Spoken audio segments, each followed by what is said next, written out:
Hello বন্ধুরা, welcome to my channel. আজ যাচ্ছি আমি টিউশন। হ্যাঁ, প্রতিদিনই টিউশন যাই, অন্যদিন ব্লগ করি না। আজ ব্লগ করলাম।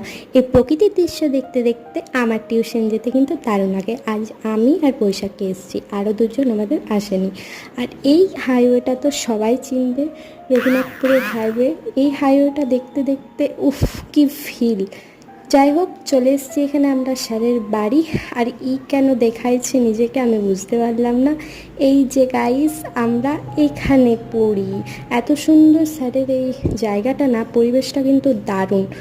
এখানে চলে এসেছিলাম, ক্লাসও হয়ে গেছিলো আমাদের। যাই হোক, তারপর কিন্তু কিছু ক্লিপ নেওয়া হয়নি। তারপর চলে এসেছিলাম আমরা সিটি বাজার মেট্রো। এই যে আরও দুটো বান্ধবী আমার, ওদের কিছু কেনাকাটা ছিল তাই এসেছিলো, তাই ওদের সাথে এসেছিলাম। পুজোর কিন্তু অনেক নতুন নতুন কালেকশন এসেছিলো। এখানে আমি দেখছিলাম সিক্রেট প্যান্টগুলো। যাই হোক, ব্লগটা ভালো লাগলে কিন্তু লাইকটা করে দাও।